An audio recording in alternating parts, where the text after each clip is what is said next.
Hello everyone, my name is Angel Mako, and today we will be discussing about Unit 4, Assessment, Learning Resources, and Instructional Input Accommodation.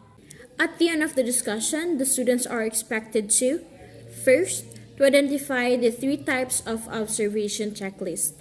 Second is to learn to identify the problem areas by the use of observation checklist to further improve teaching strategies, classroom setup, and student learning development. Third is to appreciate the importance of observation checklist as a great guide in gathering useful information that can provide more objective insight on what can be improved in teaching methods, classroom setup, and student learning. Now let us first define what an observation checklist assessment is. Observation checklists allow teachers to record information quickly about how students perform in relation to specific outcomes from the program of studies. It is written in a yes or no format, can be used to assist in observing student performance relative to specific criteria. This tool can also include spaces for brief comments, which provide additional information not captured in the checklist. Now let us have the tips for using observation checklists. Number 1, determine specific outcomes to observe and assess. Number 2 is to decide what to look for.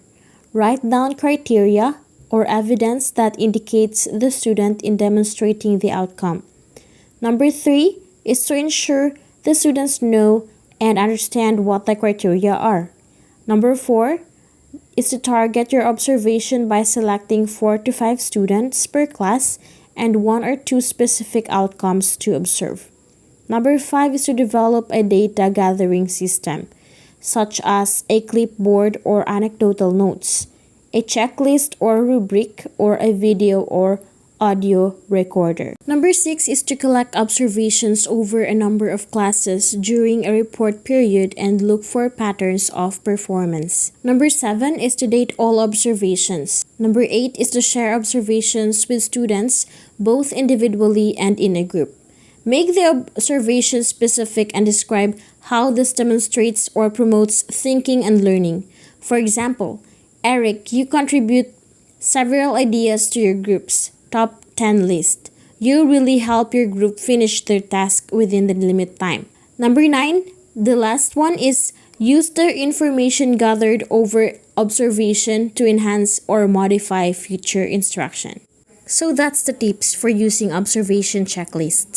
There are 3 types of observation checklists. These are the teacher observation checklist, student observation checklist, and lastly is the classroom observation checklist. Now let us first have the teacher observation checklist. So a teacher observation checklist is used by school administrators to evaluate the performance of teachers to ensure that teaching practices are effective and meet the school standards. Let us now have the key areas to focus on when performing a teacher observation. First is effective planning. This encompasses the preparedness of the instructor in the subject matter. Second is teaching techniques. This refers to the approach and delivery of the instructor to the subject matter. And the last one is the student-teacher relationships. This pertains to how the instructor interacts with their students academically. Now let's have the classroom observation checklist. So a classroom observation checklist is a tool used by school administrators to ensure that positive and conductive learning environment is provided for the students. Now here are the key areas to check on when performing a classroom observation. First, the classroom is neat, welcoming, and an organized learning environment. Second, developmentally appropriate materials are displayed and accessible to students. Third, the classroom reflects the culture, language, ethnicity, and developmental stages of the students. Fourth, attendance is taken. Fifth, there is a lesson plan used. Sixth, the previous day's course content is reviewed. Eighth, job chart is visible and rotate helper roles for student.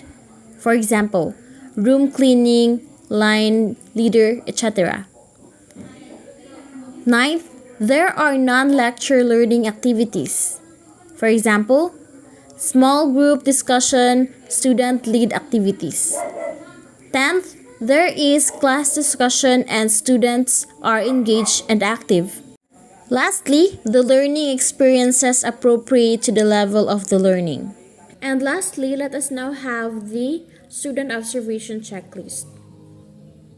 So a student observation checklist is it's a tool used by teachers to perform an individual or group evaluation on students regarding to their behavior and interactions within the classroom.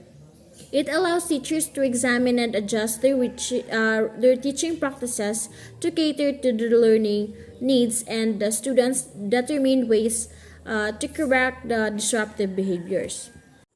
Now, let us have the key areas to observe in students' observations. So first is academic instructional behaviors. These checks for the students' working habits and organizational skills. And the next is social behaviors.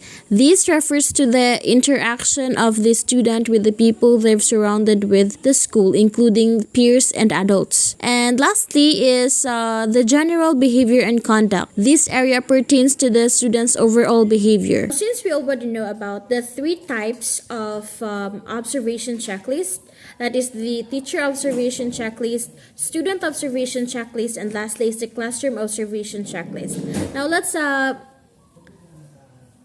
discuss about the advantages of using an observation checklist.